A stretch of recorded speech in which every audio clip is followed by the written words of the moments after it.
গাজায় আগ্রাসনের জেরে ইসরায়েলের সাথে বাণিজ্যিক সম্পর্ক ছিন্ন করে তুরস্ক।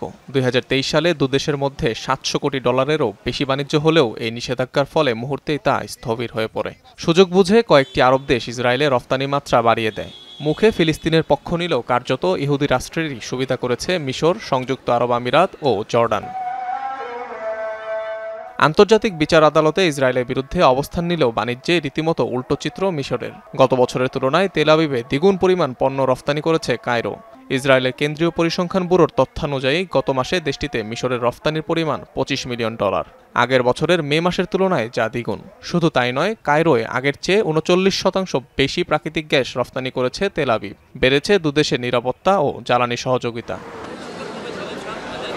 গাজা নিয়ে বিতর্কিত মন্তব্যের পর নেতানিয়াহুর সমালোচনা করলেও সুযোগের হাতছাড়া করেনি সংযুক্ত আরব আমিরাত। গত মাসে তেল আবিবে $242 মিলিয়ন সমমূল্যের পণ্য রফতানি করেছে দেশটি। একই সময়ে আগের বছর যা ছিল $238.5 মিলিয়ন।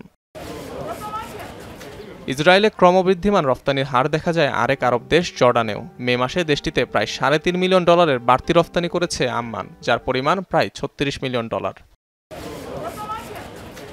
অন্যদিকে উল্টো অবস্থানে তুরস্ক। নিষেধাজ্ঞার পর ইসরায়েলে অর্ধেকেরও বেশি পরিমাণে কমেছে আঙ্কারার রফতানি। ২০২৩ সালের মে মাসে তেল আবিবে $376.6 মিলিয়ন রফতানি হলেও গত মাসে প্রায় $117 মিলিয়ন অর্থমূল্যের রফতানি হয়েছে দেশটিতে।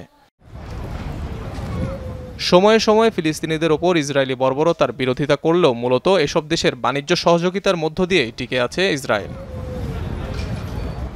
অনিক রহমান, যমুনা নিউজ।